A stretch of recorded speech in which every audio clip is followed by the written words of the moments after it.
Hello, and welcome everybody here to the live event, the both pre-order and the announcements of Ashes of Agbendor, the new wave of Mythic Legions.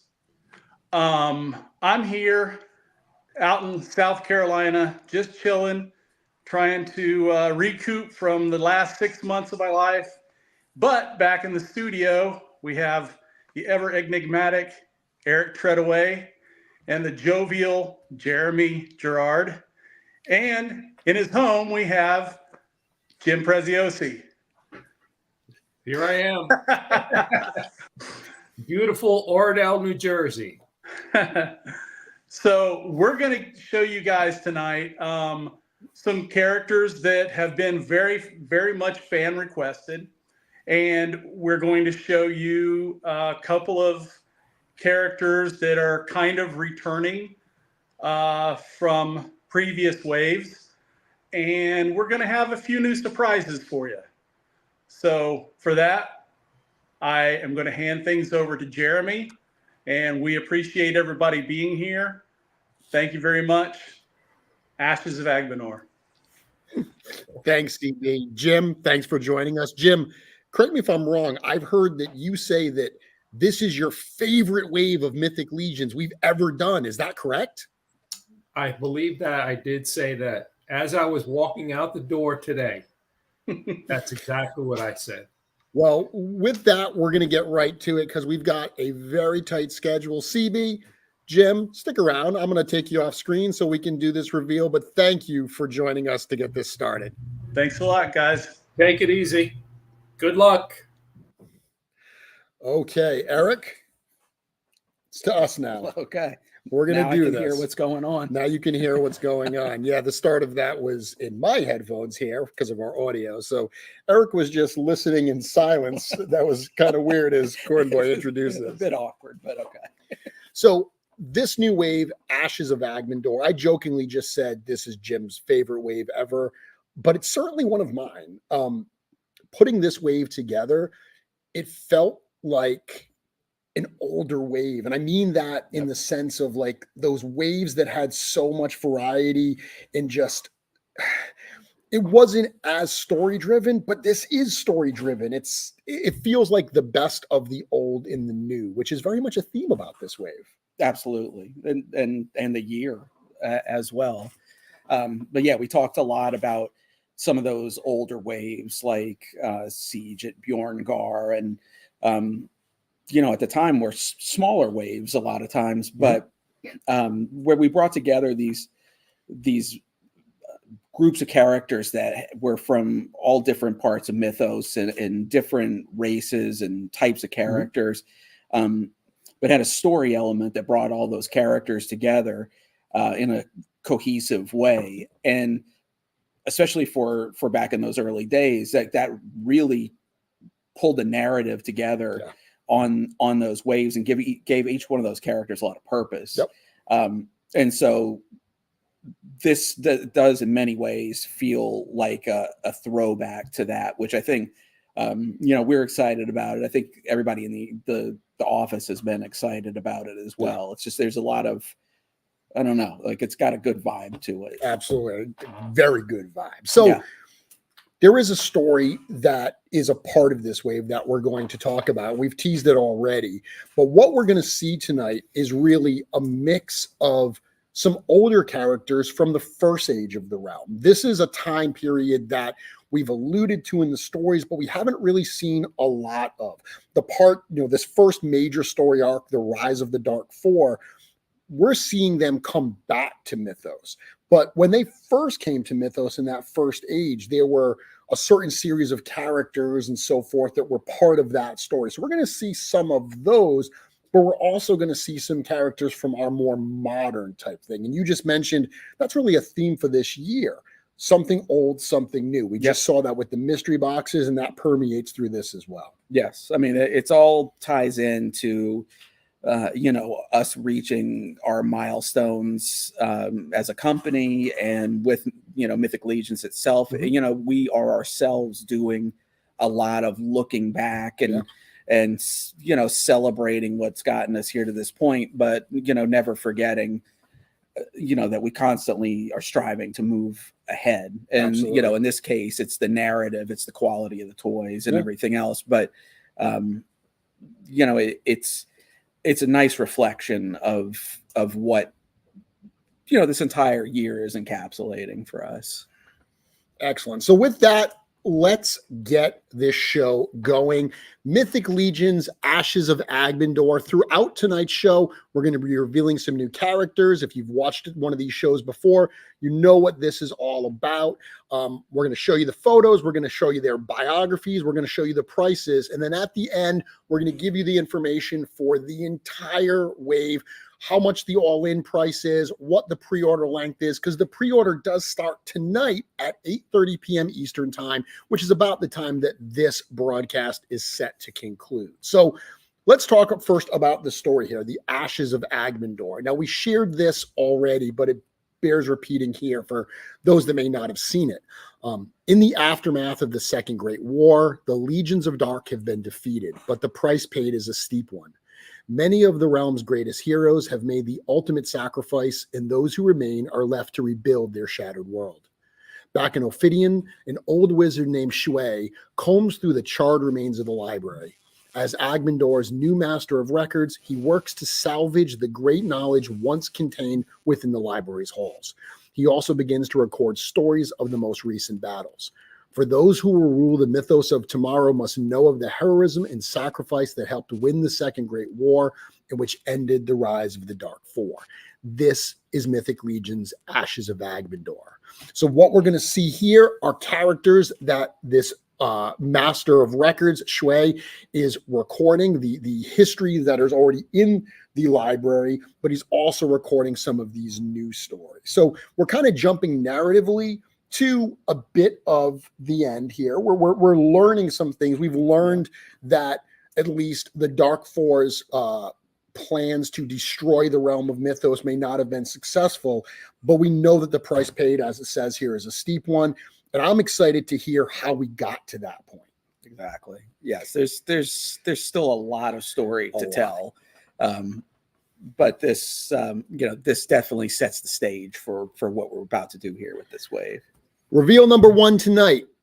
This is a character from the army of Odysseus called the Blue Shield Soldier. Now, we could have called this character another name. Blue Shield Soldier could have been called the Deluxe Knight Builder 3.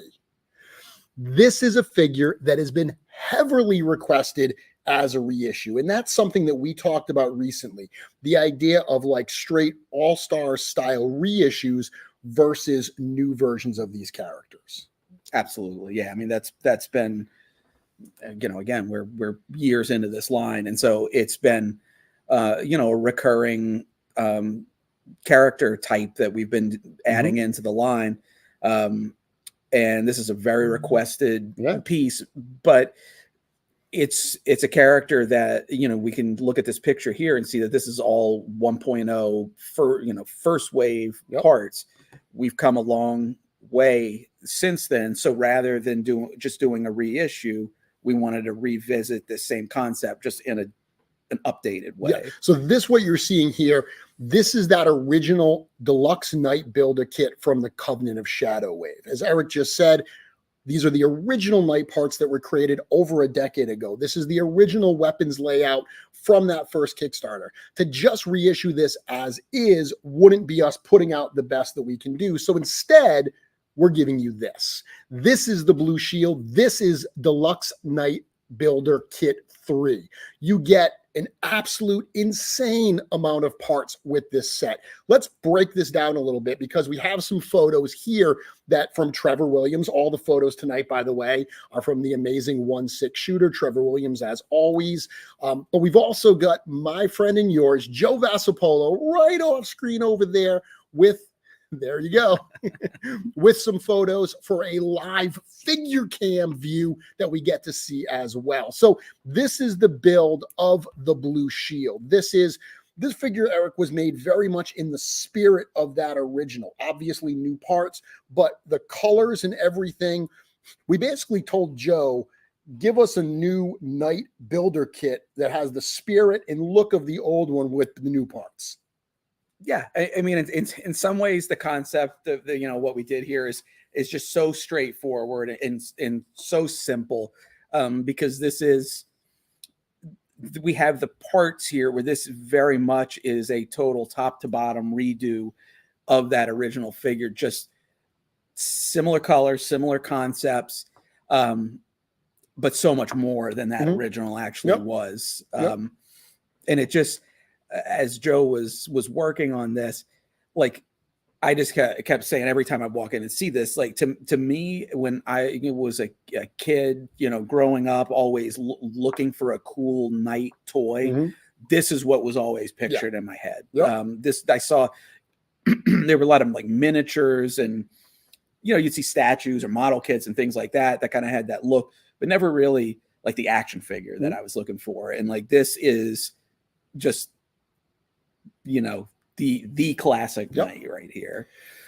So Joe went crazy. We've got these views, but this is the knight builder kit. So the ability to use these parts to create other looks for this figure, the blue shield soldier, is what is core to this set. What you're seeing on screen right now are 3 different builds that can be achieved from the parts in this actual set. So this figure comes with the one base body, but just an absolutely bevy of parts with, extra heads and armor and weapons and all that. So again, this is what we see right here. Now, let's talk a little bit about the bio, because this is a character from the first Age of the Realm. So the Blue Shield Soldier, this deluxe builder set, is going to be $60. And these prices are the direct pre-order prices through Four Horsemen that go live tonight at 8:30. There are few stories from the First Great War as heroic or as tragic as that of the Blue Shield. Sworn to Leodicius, the Blue Shield was tasked with guarding the army's rear. Besieged by a horde of goblins, these knights knew they could not keep the flood of evil warriors at bay for long. The Blue Shield decided to destroy the tunnels from where their enemies were coming, a plan that would also trap them in the collapse. The knights knew this would be their final act, yet none hesitated in their duty. The tunnels were destroyed, ending the threat of the goblin army in a selfless act of sacrifice that is still honored in Leandor today. So these are heroic characters. Yeah. And that sacrifice, one of the cool kind of behind the scenes conversations we had is everyone knows Otho, who's a very popular character, the second in command of the army of Leodicius. That is actually why Otho is the one character in the army of Leodicius that wears blue. The second in command wears blue in honor of the sacrifice of the Blue Shield soldiers. Yeah. So this is definitely like a cool little bit of, in the past, a builder set would have been just a builder set. Yep. This actually brings a little story and, additional depth to these characters, which, it's really cool. It just makes it something more than a kit. It's now like a little mini faction. And the fact that these characters actually then tie into Otho, which is all the way back to Wave 1, there's just some great synergy going on there. I also love the figure shown in the center here. Joe used those colors actually from the Knight Builder Kit 2, which was a female knight. So this kind of retroactively makes that look a part of the Blue Shield as well. Yes. So that's very cool. The photo here, this is Trevor's what we call environment shot. So this shows these Blue Shield soldiers engaged probably in that battle with the goblins to collapse those tunnels. We're talking a lot about Joe. Let's actually go. Let's remove this for a second. Let's go to the Joe cam. So Joe, what are we looking at over here? So yeah, like we said, we wanted this set to be a tribute to both the first and second Knight Builder sets. So our first representation that we put together here, as I knock everything on the floor, is if we look at the helmet here. Oh, excuse me. So that's our original helmet with the knight, the dragon ornament on top. Here's our new helmet with the dragon wings. So what I just try to do is replicate the spirit of the look. We have the new belt and leather there and the strap. something we haven't seen too often. That's going to start coming in the Necro wave. As far as the Builder 2 set, I need to speak up. There you go. Yeah, it's not big. Speak up a little bit. Okay, I just didn't want to yell, but here we are.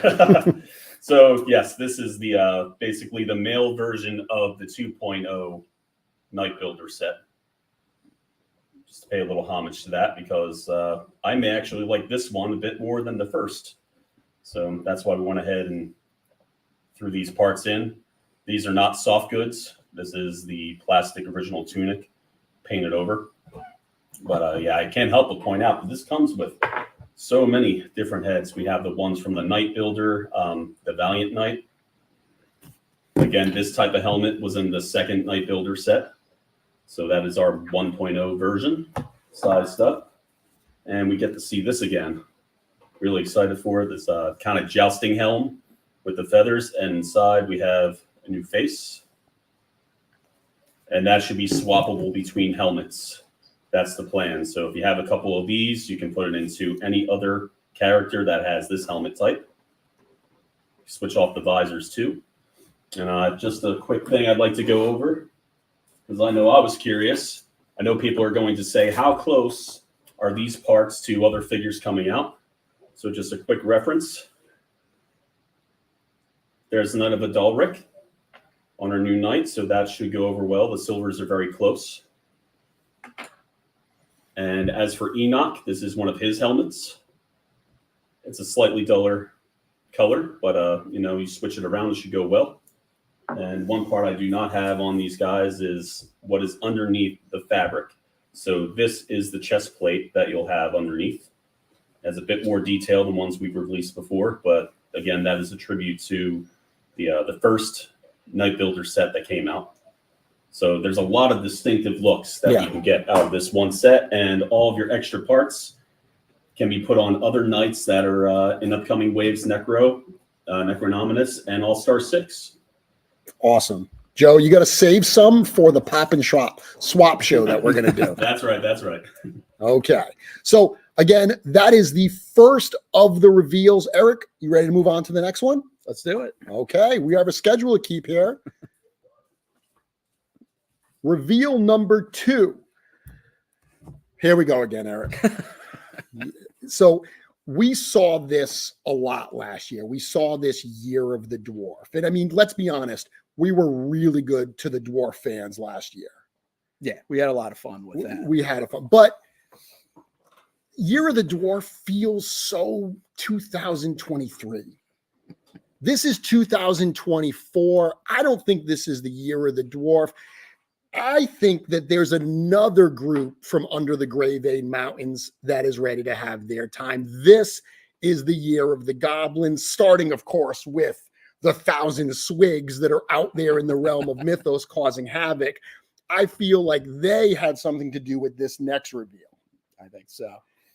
In Rising Suns, we did a Dwarf 2-pack that we called the Exiles from Under the Mountain. Here in Mythic Legions, Ashes of Agbendor, we have a Goblin 2-pack that is called the Malignancy of Gob Hollow. So the Malignancy, that name is specifically a nod to the Goblin subgroup, the Goblin fan subgroup of the Cabal that is really focused on the Goblins. So this is a fun nod to them because I think they're going to love this attention to the Goblins. For sure. Yeah, there's a lot of Goblin love here. So this again is a Goblin 2-pack, and here are 2 of the looks that you can get out of this. So Eric, these use some brand new parts. Talk to us a little bit about these builds and what we're seeing for brand new parts. The heads most certainly are brand new on both of these, which it's exciting to get these out. These were actually teased on some packaging a while back. So, we've been ready to unleash these guys for a while. And really, with both of these heads, it was a matter of having access to the right parts combinations to really fit the characters. And we're to that point now. So that really allowed us to move forward with this. And, figured let's do them both at once. Yeah. Let's go all in on the goblins here.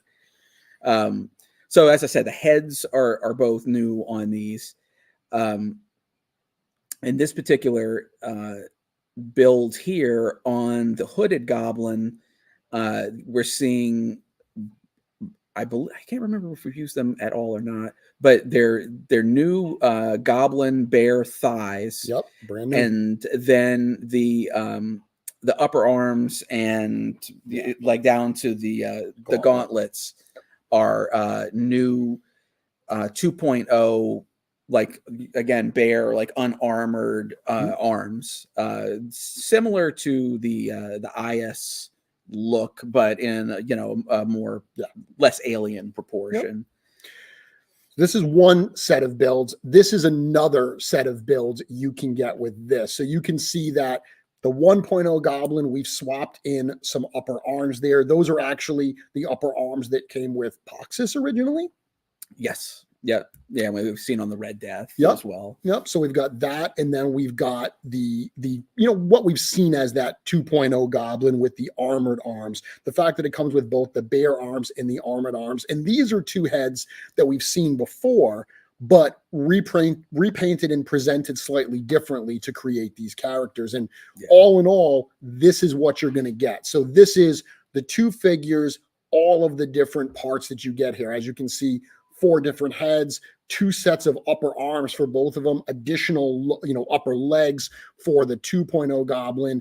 As we said, a really nice build out that are going to allow the goblin lovers to build out these characters. Yeah, like that was one of the things with the goblins. Like we came out very strong with the goblins, and then there was a point where we had to slow down because the variety of parts that we could put into these builds was just becoming a little bit limited. But here, we're seeing 2 different styles of bear arms. The first time we're seeing, these bear leg parts on these characters, 2 different sizes of bear hands, where, up to a point they were armored hands on all the goblin characters. And then some of these newer parts, like the boots on the larger goblin and the skirt piece that goes with that figure. So it's and just some parts that we haven't used on goblins as well in the mix that we've seen around for a while. So it's great because it just, if you're a goblin fan, you're going to be able to, you could double or triple your goblin army with this without, a lot of repetition at all. Absolutely. So let's read the story here and talk about this set. This is a 2-pack set like the dwarf set. This is going to be $75. You get the 2 figures. One of the most enduring stories of the First Great War is the sacrifice of the Blue Shield and their defeat of the Goblin army. What few realize about this story, however, is that the goblins who were trapped under the Grey Vein Mountains did not die when the tunnels collapsed. Able to see in even the darkest depths, the goblins crawled out from under the rubble and made their way deeper under the mountain. Here they found the vast cavern that would become the city of Gob Hollow. Allowed to fester in the darkness, this malignancy would grow for ages until the goblins rose once again to answer the call of Arethyr and fight in his fiery legion. That's cool. Now, we do have an environment photo to share, but couldn't help ourselves. These are meant to be builder characters. They're not really, like with the dwarf set, they're not named characters. But when we did the dwarf set, we actually threw some fun names from the dwarf community in that bio for these characters. So officially, these are the names of these builds. This is Dobin. This is Mock, which is really just the way that I say Mark with my Rhode Island accent. Curb or Kirby, and Pattern. So these are some fun characters named after 4 very wonderful legionnaires who are goblin lovers through and through and who really help make that malignancy subgroup what it is. Yeah. Very cool. Here's the photo. We'll call this the discovery of Gob Hollow. So, Joe, we're actually running really low on time. We are very close to where we need to move over for this, but we have to go to the Joe cam real quick over here. So I'm going to go to the Joe cam and I'm going to focus you. Talk us through a minute or two of what we've got here. I just got to point out this makes a great dwarf body. So now we got that out of the way. Yeah, there's a lot of great builds in here. There's a little close up of the arm set there. We might have used these legs on upcut. I'm not sure the upper legs here, but we get another we get another shot of the feet there. So 2.0 feet. We have the new leather boot style, and that's you get 2 sets of feet. You get all different kinds of sets of the bare hands, which I'm happy to see. And these guys, yeah, these are a lot of fun. Should look familiar to quite a few people out there. But just having another set of arms that are skinnier with a smaller head really gives a whole other kind of look to having such a big kind of brutish goblin to this little guy, which is the skinny guy with a lot of armor. Lots of potential. Every figure is going to come with 2 neck pegs, so you'll be able to switch between 1.0 heads and 2.0 heads. This is a 1.0 socket on these 2 guys and a 2.0 socket on those 2. So if you want to put his head on that, you can. Tons of variety, tons of options. You're going to have parts left over. You're going to be able to really reuse some of those older Goblin Legion builders to a whole other level. So this set's a lot of fun. Looking forward to it. Awesome. Joe, thank you very much for that breakdown of that. We're on a fast pace tonight. We've got a lot to get through. We're not slowing down at all. So let's get to reveal number 3.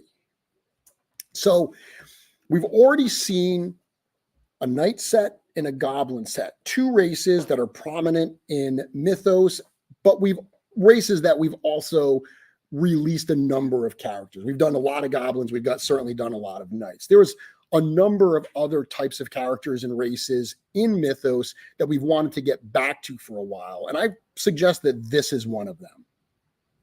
Yeah. That's for us, that's a fun element of this, is that we've kind of said it like with the dwarves last year. Mm-hmm. There's like, we will come out with a certain type of character, and then, the longer it's, they don't return, then that excitement builds up about bringing a character type back. And so, I guess it's that absence makes the heart grow fonder type of thing. And so we got a couple of those in here. And this is a race that I've seen people ask for, but not so much lately. So it's time to surprise them with this. This character is named Eosif of the Golden Spear, and this is an angel from the celestial city of Cirrus. So this is a character from the Order of Aetheron, and this is another one of the first age characters. Yes. So let's look at the turns for this. So this is one of the builds. This is a really cool kind of pearlescent type armor. Joe's going to show us in a few minutes a little bit of a different pearlescent here. Yep. I should point out, by the way, that when we started putting this figure together, one of the first things I thought is, who's going to love this figure? Joe Russo, one of the Mythic enablers. I knew he would love this. So Eosif is actually a Slavic pronunciation of Joseph. So this is kind of a fun little nod to our good friend, our Mythic enabler, Joe Russo. You get to be the angel that you are, sir. So really cool build out here. You see this uses those wings that we've used on a number of different figures, but we haven't seen in a little while. We got an alternate look for this as well. We were trying to think what other types of heads could we include with this, and the Mercurian helmets are always popular. So for this shot, Trevor removed the wings. For someone that wants to build out their Mercurian ranks, I love how this almost looks like a Mercurian honor guard type character. Yeah. I think, you mentioned the iridescence on this. I think this one has the potential to be like Sir Ignatius was in the first wave, or Orn. Like it's got that kind of iridescence that you almost can't really see it until you have it in hand, because the way it catches the light and moves with it. And we've used this general color palette a few times for these kind of more holy warriors, where Gadriel had it in the Advent wave. The Sir Uxak has a similar type scheme, and now this Eosef character. But it's cool because the iridescence on all of these they're all slightly different tones of white. So even though they look very uniform in a way, there's slight variations that really give them their own individuality and character. So translation, Eric just said that this is a figure that people are going to be like Sir Ignatius and Gadriel. They were sleeper figures. They were figures that people said, I don't need that one. And then when they saw it in hand, they went gaga for it and they had to pick it up. Do not sleep on this one.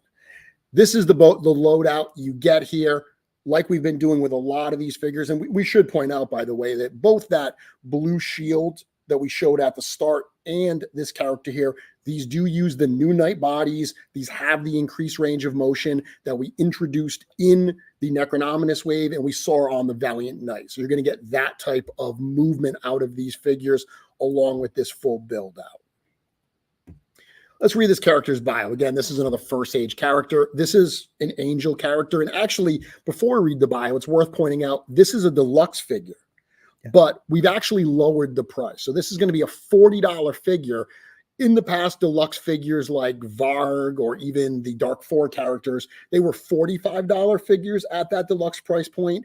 We wanted to, do another thank you to the fans. What better way to do that than with a character like this? So we've actually lowered the price to $40 for this deluxe figure. Yeah. I mean, it's any chance that we get to put a price break in like that, or try to go back to like throwback pricing almost. Like it's something that we like to do, and with all the support that we get on the line, like this is a great example of where we were able to do that. Absolutely. So the bio for this character, a hero from the First Age of Mythos, Eosef of the Golden Spear led a battalion of angelic warriors from the celestial city of Cirrus to fight in the First Great War. Tragically, their mission was a doomed one, and only Eosef survived an encounter with Maxilius the Harvester. The angels fought valiantly, but they were each cut down by the Harvester and raised from death by the unholy magic of Necronominus. Still, Eosef did not surrender, and he proved instrumental to the victory of the First Great War. Returning to Cirrus alone, it would be ages before another of his kind would leave the angelic city to fight in the battles of Mythos. So we've got a little bit of a teaser there about another angel that we just talked about, Gadriel. We know from her bio that she's part of the modern story. She's someone who followed in the kind of footsteps and in the, the tradition of this character here to come and help the realm of Mythos with the evil that was rising. Yeah. The angels, there's a complicated relationship with the dwellers of Mythos. So this gives a little more insight into that, and things that that were alluded to all the way back in Gadriel's bio. We are going to go to the Joe cam right now. Joe, what are we looking at? So I just wanted to get another shot of this helmet on the body with the wings.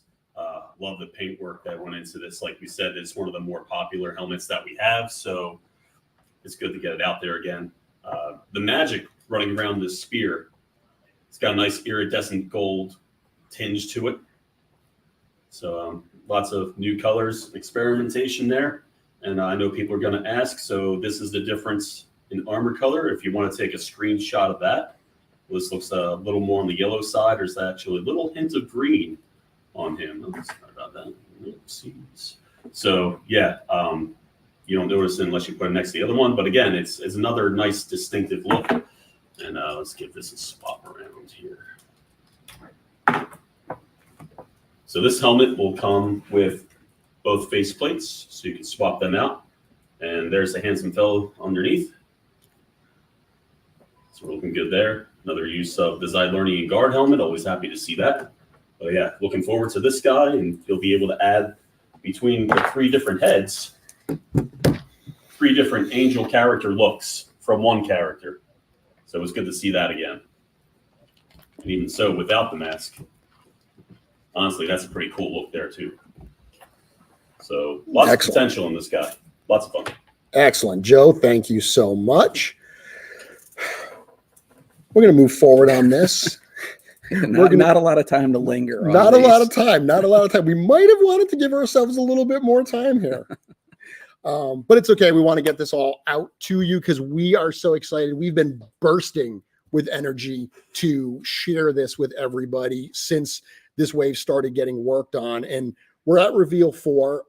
This is another version 2 type character. So when we did that show a couple weeks ago, we talked about one of the nice things about doing more version 2s is we can do characters that are maybe not as critically important to the story. Like previously we did, Gideon Heavensbrand and Attila Leosair and Gorgor Etherblade, doing characters that are not necessarily major players, or like we just saw with the Knight kit, that are more builder type characters is a fun addition. And that's what we're going to see here. Yep. We're going to see my favorite figure, Gold Skeleton 2. So Gold Skeleton Legion Builder from the first Mythic Legions wave is one of the hardest figures to find. It's also a figure that I have routinely said is not my favorite figure in the line. I don't know if that's true, but it is definitely the answer I have prepared. And you've liked to chide me about that, threatening that we're going to do Gold Skeleton 2. So we did Gold Skeleton 2. Let's look at this. This is the build we're going to get. And like that first Knight figure, this is very much taking the new parts. This is new armor and the new skeleton parts to do a new version, an updated version of the skeleton, the Gold Skeleton.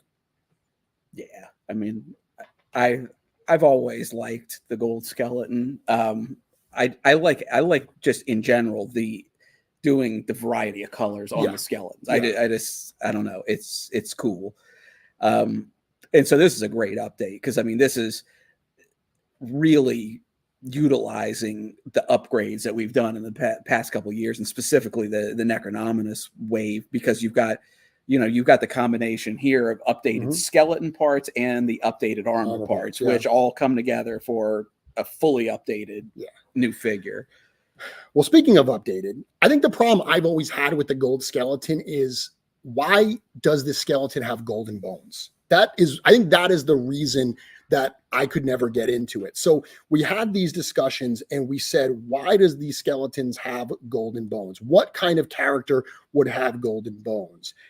And the answer we came up with, if you remember that bio that we just read about those fallen angels from Cirrus, those defeated angels that were raised by Necronominus, angels could have golden bones. So this is not only a version 2 of the Gold Skeleton, but we've done a serious upgrade to actually create what you see here. This is a character this is one of those angelic warriors from the first age that was cut down by Maxilius the Harvester and rebrought up back to life or unlife by Necronominus. So you get not only that kind of classic Gold Skeleton build, but you get the parts to create this figure as well. Yeah, it's cool. I would have been perfectly happy with just the Gold Skeleton update, but this certainly takes it to the next level. It does make, again, going back, like that was back, there were no bios on the Legion builders at the time, so there's really no story behind it. But here, we bring a story to this type of character, which really integrates well into what we're telling with the overall story and just with other characters in the wave. And it's something very unique in the line now. And I saw somebody on there ask if the wings are translucent. Yes, they are. This was Joe actually painted this, and we went through a lot of iterations on this. These wings, but Joe kind of had this concept of these where the wings are corrupted basically, and this idea of kind of this green glow on them, and it's cool because it looks like more toward the top of the wings, it's more golden, and it's almost like as they're being more corrupted and drained of their essence as they Mhm. they move toward the tip. So it's a really unique take on these wings and just a very dramatic look for this Very much. character. So this is the build out we get. As you can see, you get both the armored hands and feet for kind of that classic build and the skeletal hands and feet that we just showed there. You get that normal skeleton head as well as that skeleton helmeted head with the two different faceplates. It's very much indicative of the angel we just saw because this character is meant to be from that army. Yeah. This is another deluxe figure, and just like we did for Eosif, this is going to be that lower price point of $40 for this deluxe figure. Of course, this character is an undead angel. And the bio for this character is casualties of the First Great War. These defeated angelic warriors of Cirrus were cut down Maxilius the Harvester and then resurrected by the magic of Necronominus. These undead angels became some of Necronominus's most powerful followers, and many were banished with him when the Dark Four were defeated by the great beasts. Immediately distinguishable by their golden bones, these fallen angels still possess their feathered wings as a cruel mockery of the celestial beings they once were. Diego actually came up with a really cool kind of like side story that the ones without the wings were the ones that weren't banished with, Necronominus. They've been in Mythos all this time, and over the years their wings have kind of fallen off as they get further and further away from their original origin. That's really cool. I like that a lot. So Joe, we're going to go to you right now. Let me get to the Joe cam. What do we got here? So like we said, our goal was originally to do an update of the original Gold Skeleton Legion builder, but just bump it up a bit with new parts, new armor. A lot of attention to detail involved with this. The bone color's the same, armor's a little different, but that's okay. But yeah, look at that one nasty bugger. So two distinctive looks from this. You have basically the tribute to the original, and this guy. We're utilizing the Xylernian Guard faceplate on the Skeleton Legion, the Deluxe Skeleton Legion builder on this. So that works out well. And just to point out the wings here, there is a little bit of some gold in there. They are translucent. Depending on the light, they'll shift, which is a neat effect. And yes, they will be translucent. Glow? No, probably not. Just want to put that out there. And again, our soft goods, all bendy. Got a little skirt. Got our scarf. And even the weapons have become corrupted. You see that green kind of leaching into the gold there. So we know something went wrong with these guys. And we have skeletal feet and hands, a set of those, and a set of armored feet and hands. Two very distinctive looks again from one character. Absolutely. Thank you, Joe, for that. So I saw in the comments here about, are we going to see a Maxilius the Harvester? Maxilius was actually revealed in the Necronominus wave. So it's fun to tie in these stories with characters that we've seen before, that we're bringing back. We're kind of talking about some of these story elements. And we've seen, as you could probably figure it out, that these figures go together.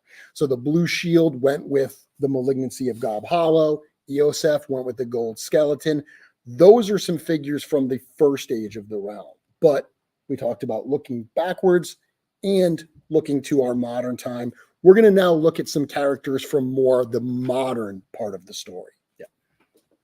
Now, this one, as soon as we advance this and you see the name of this character, it's going to create an image in people's heads. And I love the sub races that we do within Mythic Legions. This is a cool sub race.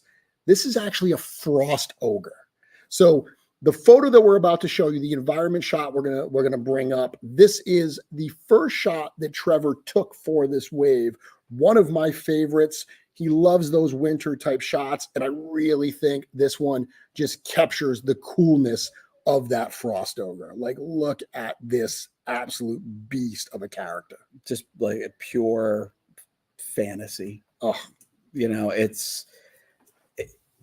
it just, the winter scene, the fur, a giant armored beast. Like it just, everything about it just screams like high fantasy. It does. And it's just such a cool Yeah. looking character.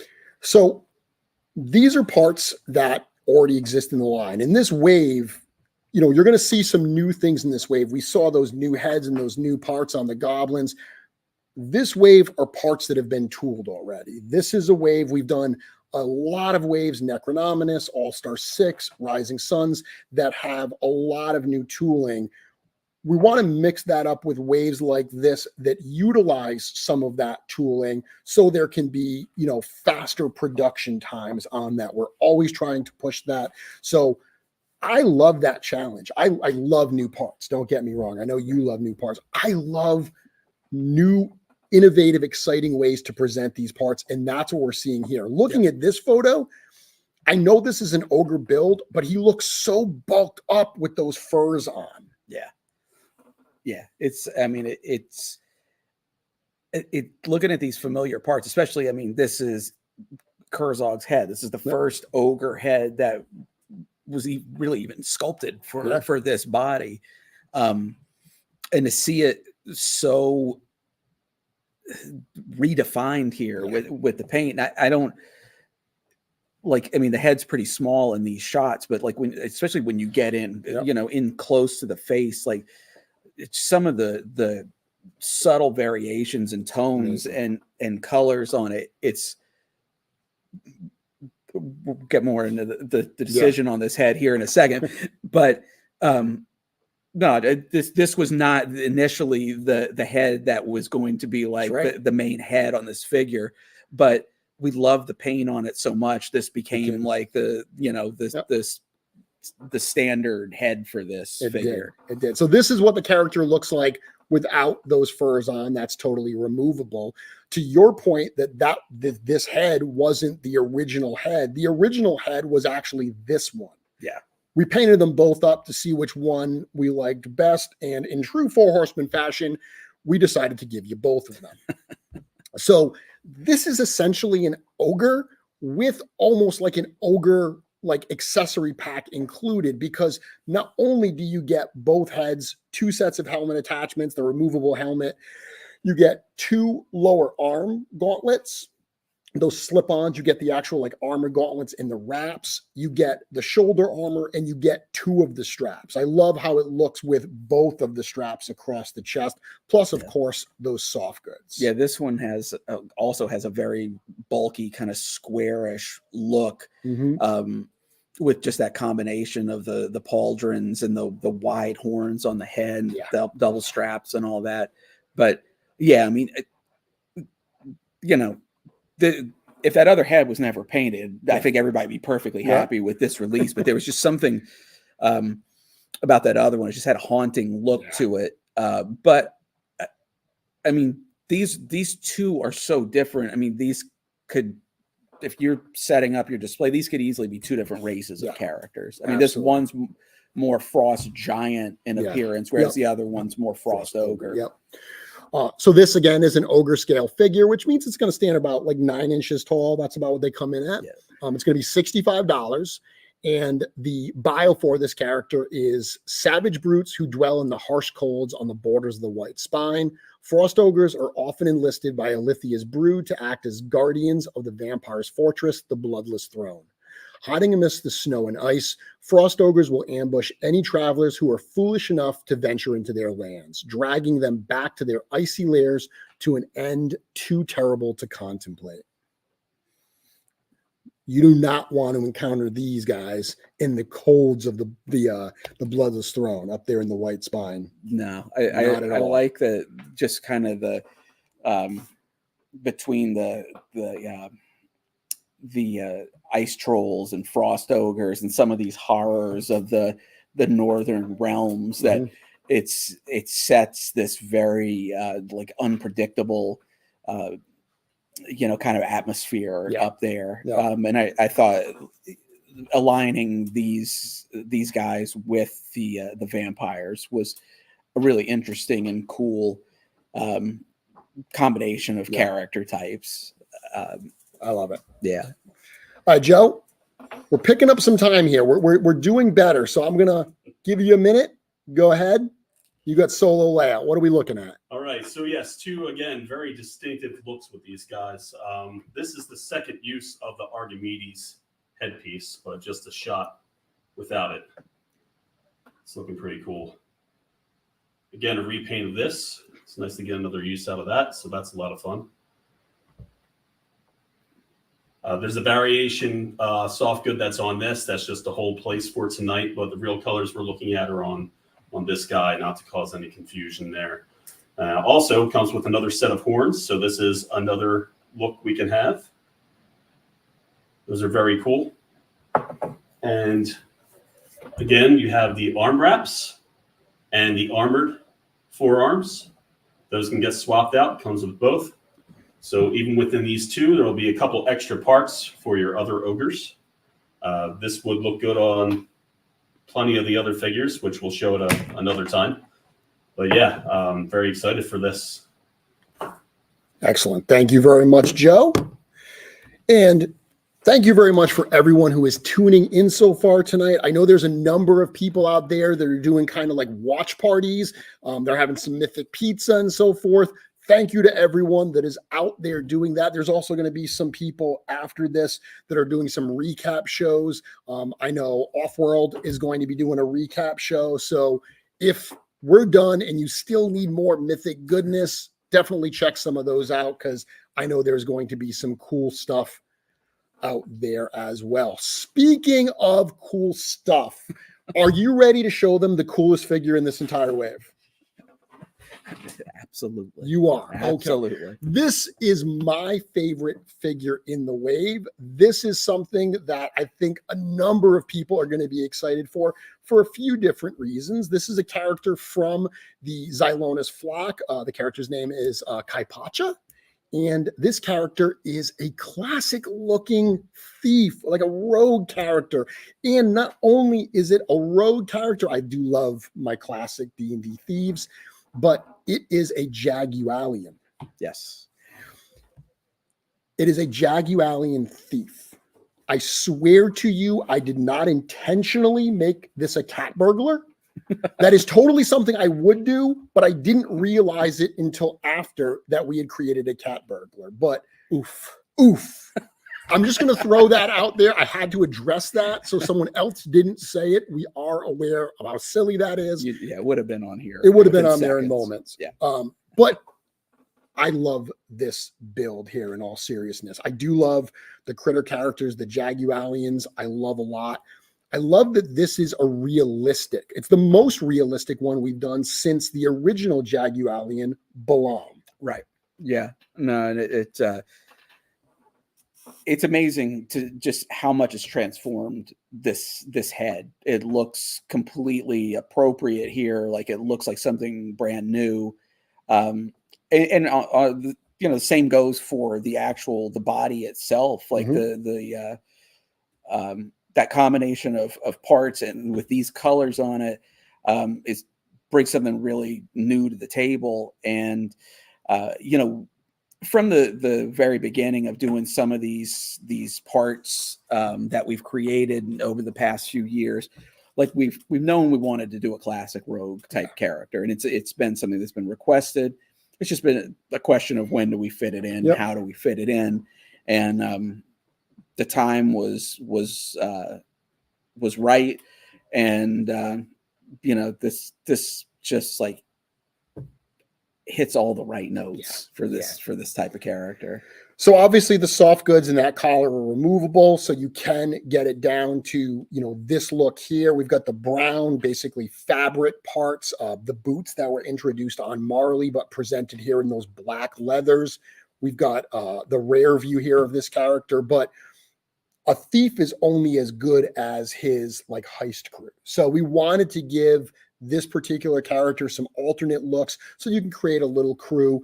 This is the first one, and this happens to be, I think, your favorite look for this character. Yeah, I like this one a lot. This one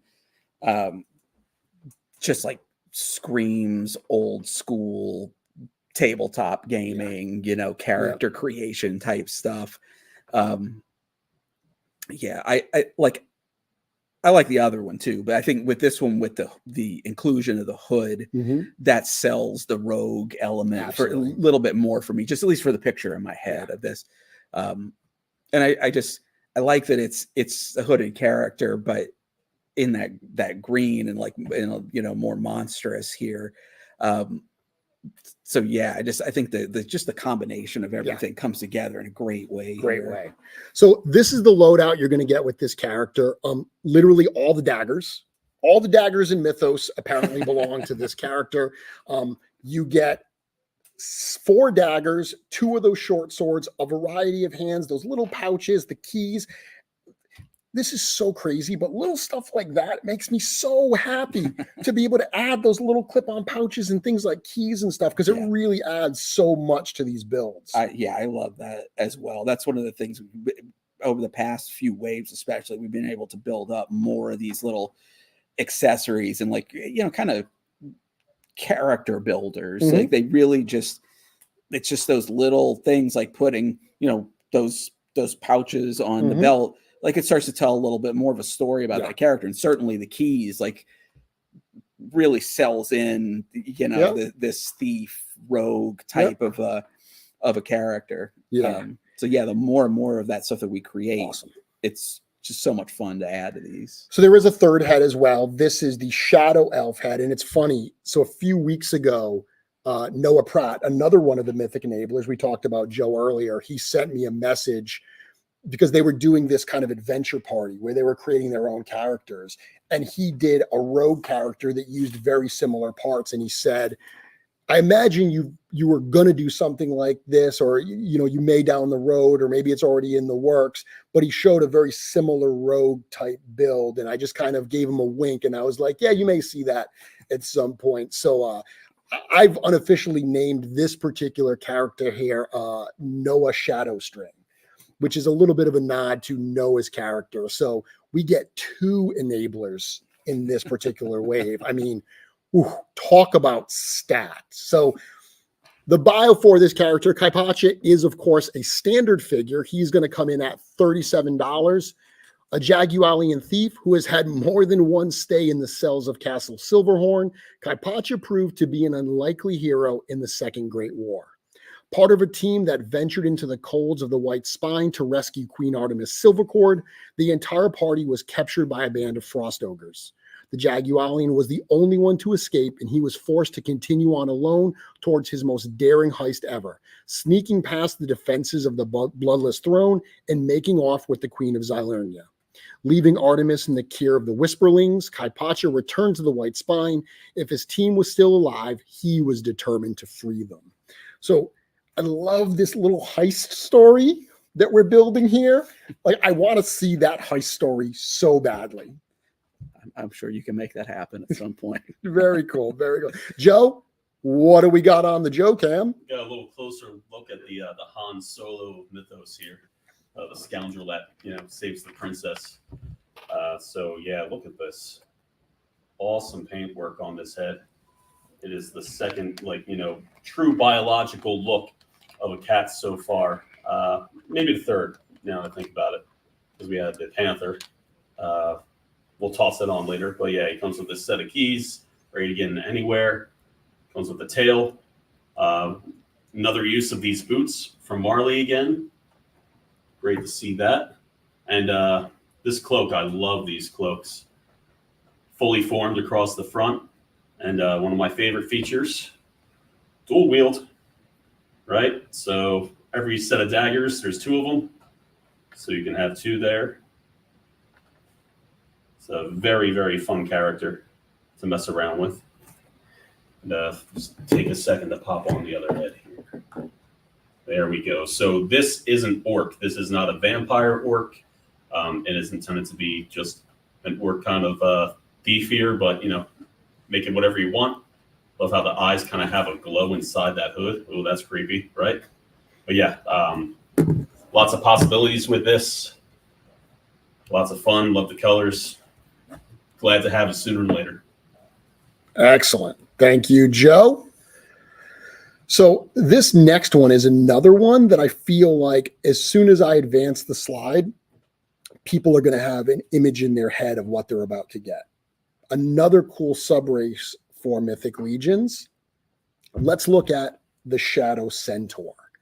So we've done one Centaur in Mythic Legion so far, Ophidionn from the Alithia wave, part of Xylona's flock. Very noble, heroic looking character. So for this one, the thought was to go the exact opposite, and let's go with something like that just screams devious and evil. Yeah.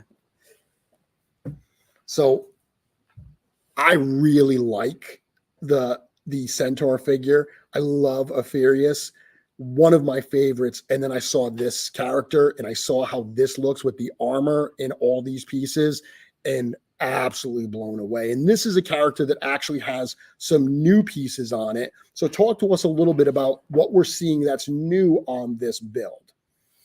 I think the first thing everybody will notice is that it's a brand new head on this character, which the look of the helmet on this actually kind of ties into the look of some of the armor that the Shadow elves wear, which is a fun little tie-in there.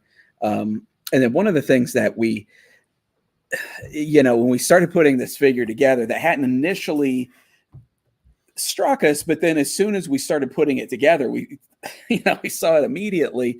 It would be really weird to put a saddle on a Centaur character.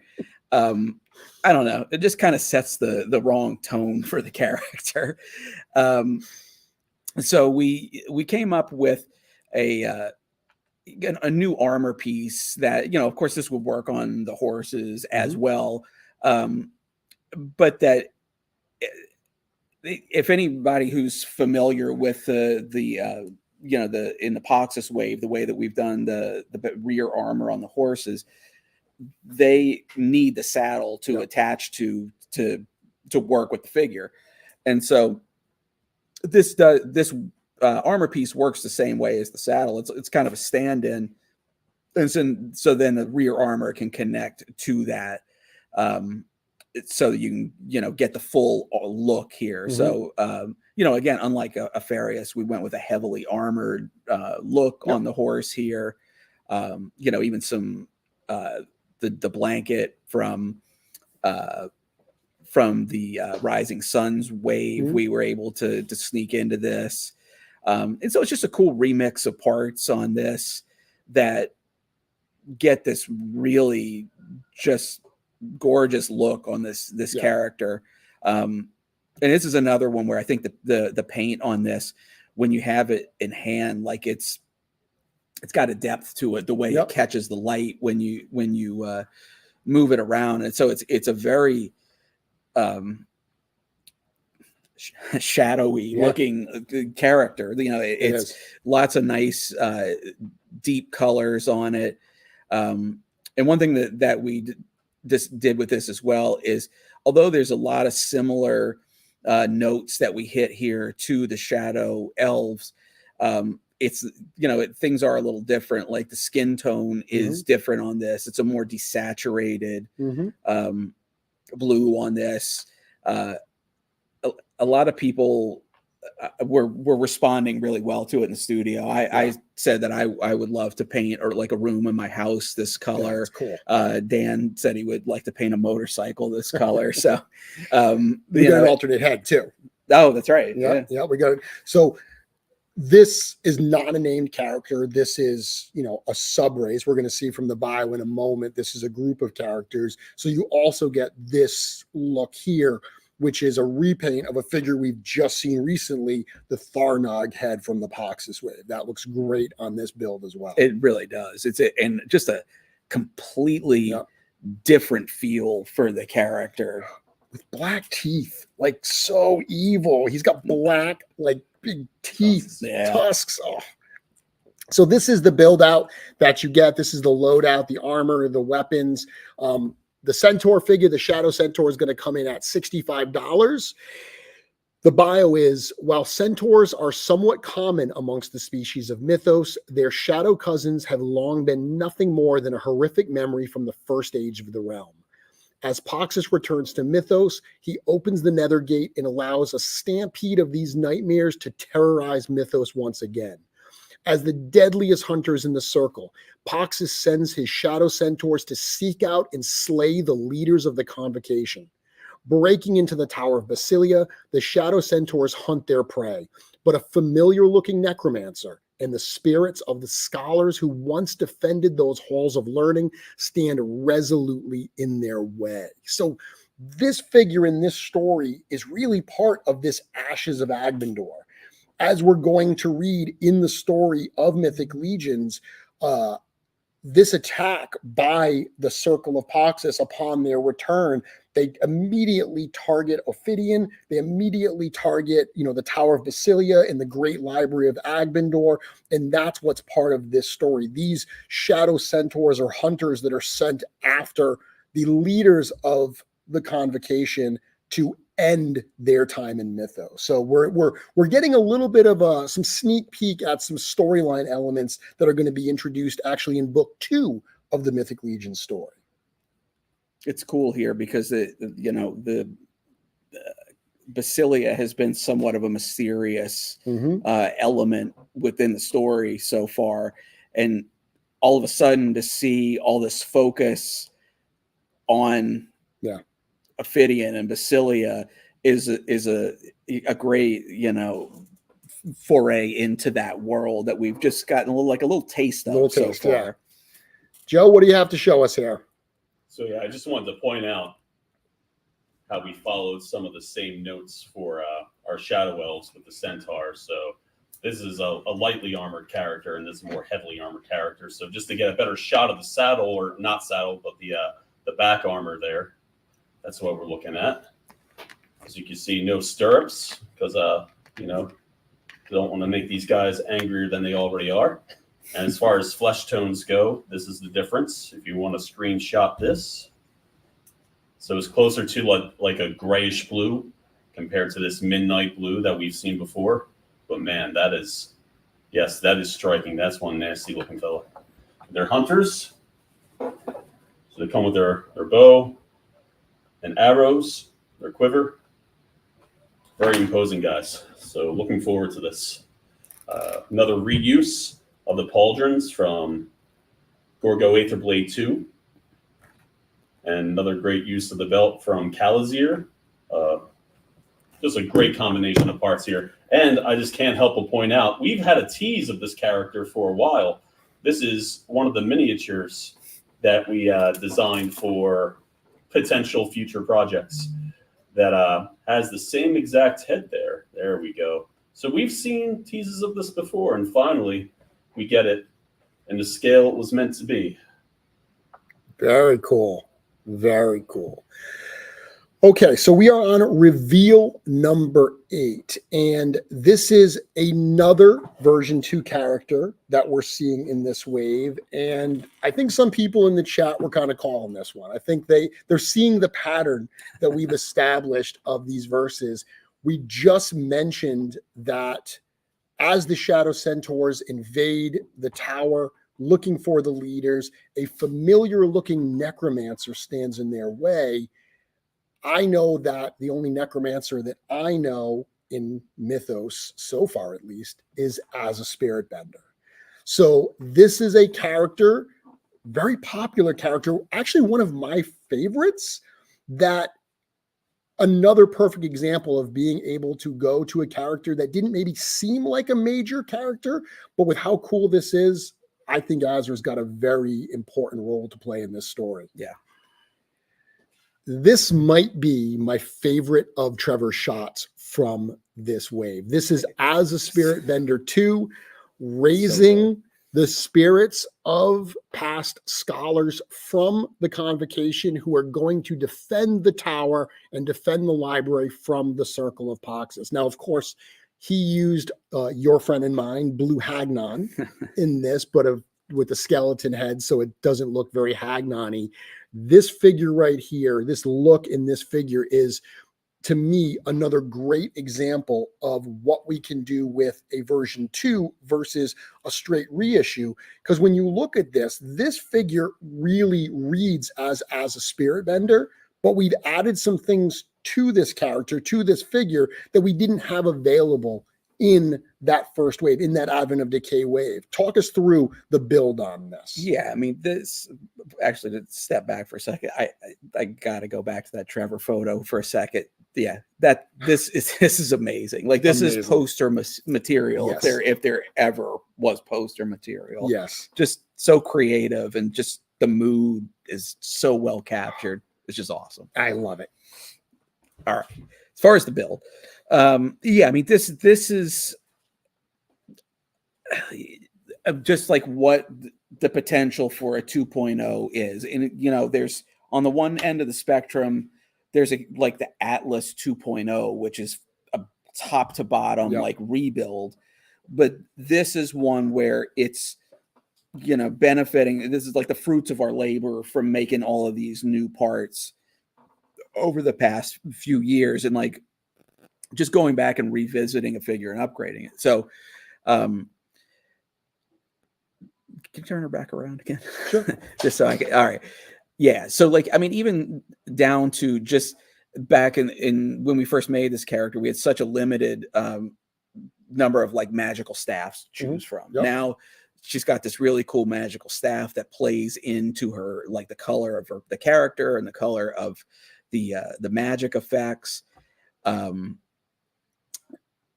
Yeah, I mean, this is so. You cool. talk about the magic effects, just Yeah, seeing that there, seeing her with, you know, I mean, over here we see the book hanging from the chain, seeing those magic effects on display. It's amazing how transformed this figure actually is, really while still is. very much being the spirit of as a spirit bender. Yep. Yeah, and I mean, looking at this figure, she uses the new 2.0 female build that we introduced with the Bastet. There's, you know, several new belt pieces on her. You know, now we've got the ability to use spell casting hands. Like, it's, you know, was just not a thing back at that point. New upper torso. You know, we weren't doing soft goods the way that we you know, we're doing soft goods, and, you know, all these soft goods are based off of CJSM patterns. Some of these are based off of patterns that we've seen before, so they'll be very familiar, you know, cuts and styles that we've seen before. And just like, you know, you look at this particular image, the soft goods bring so much life to the piece. The dynamics of having those magic effects, you know, the ability to add an extra head in that gives her an unhooded look. Yeah, and I mean, you look at that, and then again, you know, going back to what you were saying, like with the keys, like the fact that we can give her a spell book. Like it's Cool. Just such a cool little. It's more than just weapons. Yes. Like, and I think that's what just brings a lot of life to these characters. Absolutely. Yeah. So not only was it cool to update this character's look with these new parts, but Azza was one of the most mysterious members of the Convocation, where her race was listed as a question mark. It was unknown. Even in her original bio, it said that fellow members of the Convocation didn't know much about her. So expanding her story in her bio was another thing that I was super excited for this particular figure. And the figure, by the way, is a standard figure, going to come in at $37. We're going to reveal that her race is actually a shade, and she is one of the oldest living warriors in Mythos. As a spirit bender's past was revealed during Poxus's attack on the Tower of Basilia. This mysterious shade necromancer was one of the otherworldly beings summoned from the Nethergate by Poxus during the First Age. After escaping a banishment, Azza sought help breaking free from the Dark Four. Complex spells were tattooed onto her skin, allowing her to gain her freedom. During Poxus's ambush, Azza called upon the spirits of those who had once roamed the halls of Ophidionn, asking them to join the battle against her former master. Together, they helped chase the circle away and prevented the convocation from total destruction. So for the people that were worried that Ophidionn is ash and everybody in it is ash, that is not true. The magic of Ophidionn will absolutely have a role to play in the Second Great War, thanks in large part to a former member of the Circle of Poxus as a spirit bender. Yeah, this one's really cool. And that's a like, I love when we can like introduce like a mystery early on in the wave, or leave a loose end and then come back and expand upon that later. And it's such a cool story with her that I don't know. I really like the payoff here. I do as well. Joe, what do you got for us? So I just wanted to do a quick comparison of the original version of Azza here with the new one. So as you can see, yes, of course, the cape now is amazing. We have magic projections. You may notice that's the same magical projection that comes from Thrace. Maybe they're performing the same exact spell, but with different purpose. We have a new staff there. This also includes a new arm from Bast. Like we said, we're reusing the new female builder parts for this. And what really stands out to me is the alternate look.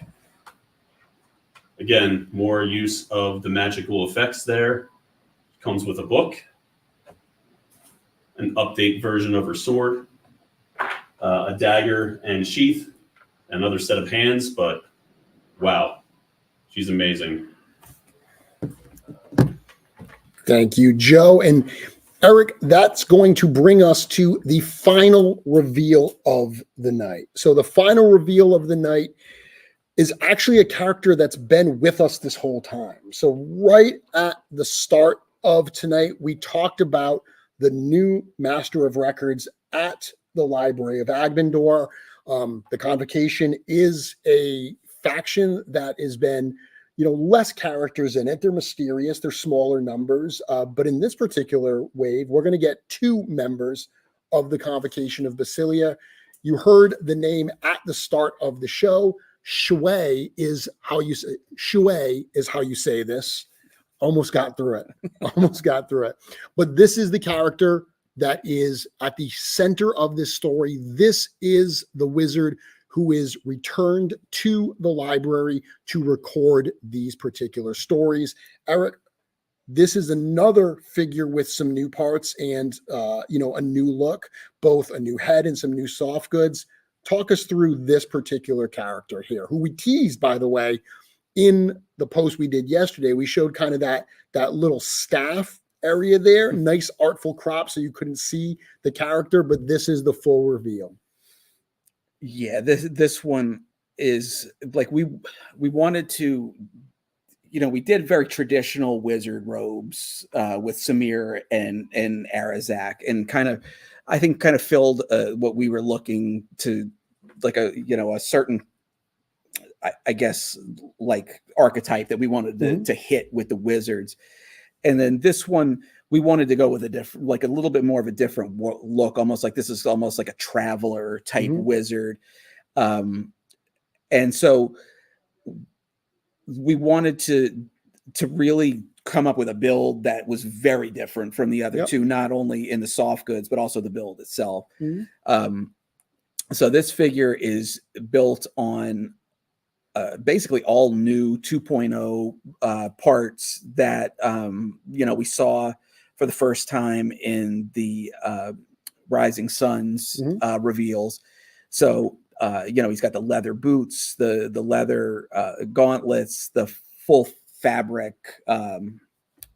sleeves and pants, and then he's got this soft goods set that CJ did that is just absolutely amazing. Killer. Like, it's just one of these ones that there's an idea in mind, and you know, when it comes back, it's so much better than you know, I would have even expected.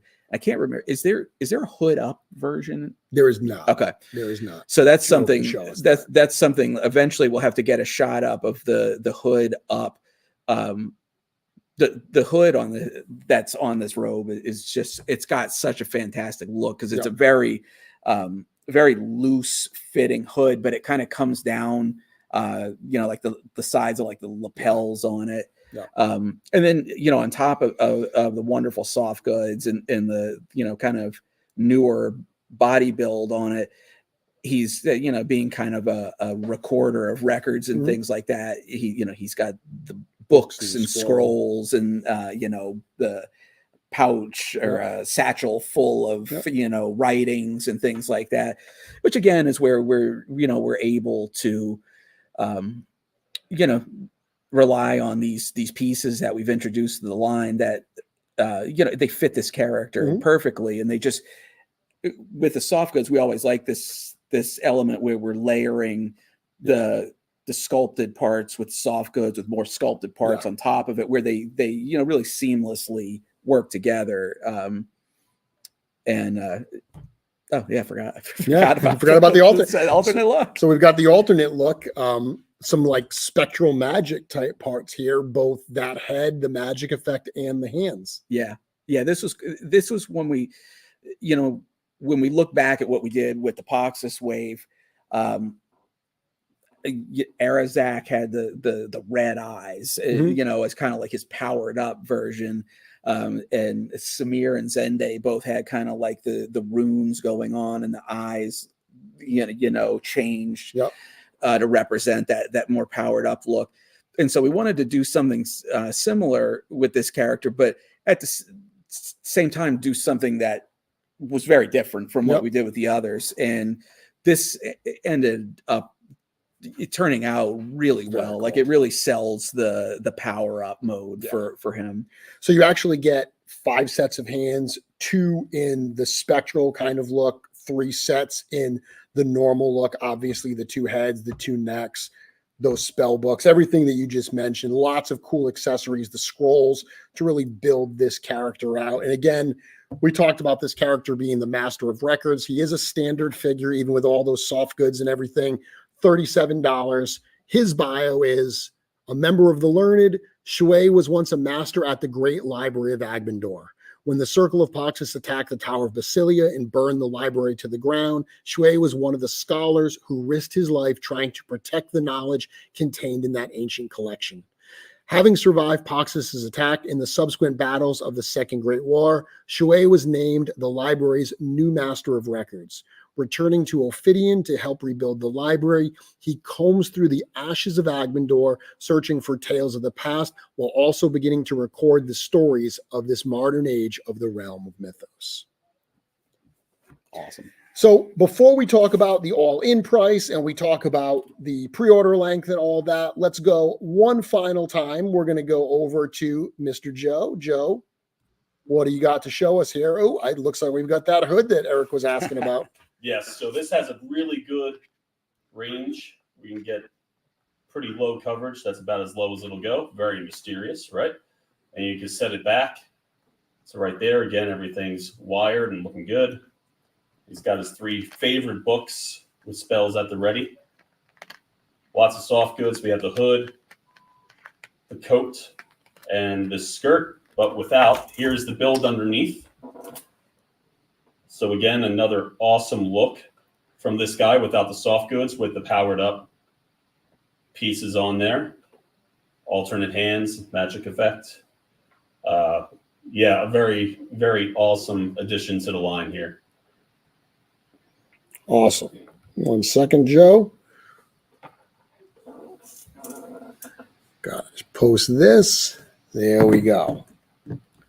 Okay, so with that, that is the Ashes of Agbendor wave. So this wave is going to be essentially, it's 10 figures, but it's 9 like actual pieces, nine products basically, because we get that 2-pack. The all-in price is going to be $420, which if you've bought from us in the past, you probably know that we tend to take the price of everything combined and basically give you a free figure. So this is that price. Getting the all-in is like getting one of these figures free from the lowered price of them all being individual. But ultimately, what you're going to get, Eric, like I said, 10 total figures, 3 standard figures. That deluxe builder set that we started the show with. It seems like so long ago that we were talking about the blue shield. Yeah, it's like forever ago.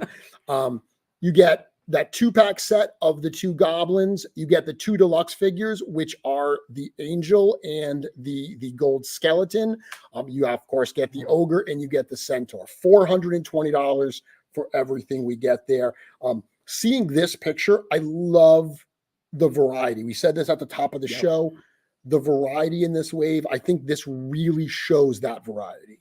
It absolutely does. Yeah. I mean, we've got characters from multiple factions. We've got character types that we haven't seen in years. As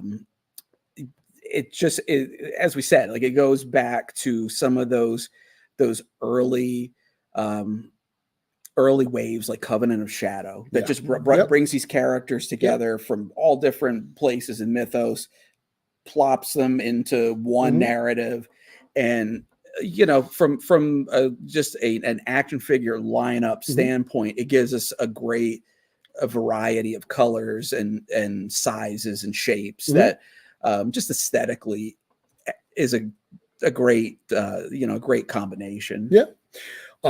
So the pre-order for this wave, again, it begins in just a few minutes, actually, at 8:30 p.m. Eastern time at storehorseman.com. This wave is going to be available. All of these figures can be purchased separately. Again, we talked about that $420 all-in. Also, what we have is the pre-order period. So it's going to run for basically 1 month. June 30th at 11 p.m. Eastern time. That is when the direct pre-order at Store Horseman ends. So you've basically got 1 month to place your pre-order for this wave. And our anticipated delivery of this wave is Q2 next year. So as we said, this is all existing tooling. Even the brand new parts or pieces that are already tooled or in the tooling process right now. So our goal for this is about a 12-month or less point from the end of the order period to delivery next year. Yeah, that's certainly try to set it up to where we can get some quicker waves into the mix. And this one, it's just a lot of planning to make something like that happen. And that's what we did here. So we're excited. We are very excited. So we are so excited that we are going to bring a couple of our friends back on stage. Jim, we've got Jim back here. Cornboy. There we go. Cornboy, I know. Look at him down there on vacation. Yeah, I had to move that's outside. an awesome look. The Wi-Fi was awful. Guys, judging by the AC just kicked in. well, judging by the reaction in the chat, it seems like people are very excited for the Ashes of Agbendor wave. A lot of variety, a lot of, little something for everyone, a lot of different races and factions represented. I'm excited, guys. And as always, we always say that, these waves are produced based on your support, based on your pre-orders. So we cannot say thank you enough for that support, for going to storehorseman.com in the next couple weeks to place your order for Ashes of Agbendor. Guys, anything you want to say as we say goodbye to everyone? Yeah, they should be excited. The number of figures that are represented there and the price, it's amazing. Amazing, fantastic price for the all-in. I'm blown away, because I see it every day. Like I'm walking past this stuff, so I've seen everything, but I never see it presented in such a way like this. And then having the Joe Cam is just another level. Which is I love that too. They can't hear here. Voice, the lilting deep voice of Joe. It's fantastic. It really is. So yeah, everybody Okay, that was Jim's mic. So Jim's mic went a little haywire there. Jim, I put you on. Okay. I don't know what's going on. You should be happy you can't hear the audio right now because something just went crazy. It sounded like a hurricane. That might be the attack on Ophidionn. I think we just heard the attack on Ophidionn, everybody. So with that, we are going to say goodnight. It is 8:29. We're going to let you go so you can get over to storehorseman.com. You can get those orders placed. Once again, thank you, everybody, for joining us tonight. Eric, anything you want to leave them with? As always, thank you so much for all of the support. We've in our 10th year with this line, and everything's going, continuing to go strong. So, we're just so grateful and fortunate that we can keep making this stuff and, trying to bring you guys the best that we possibly can. So, thank you very much. Thank you, everyone. Have a good rest of your night. As I said, check out those recap shows. Thank you to everyone for your support. Hi, Mom. Thank you, everyone. Mythic Legions, Ashes of Agbendor.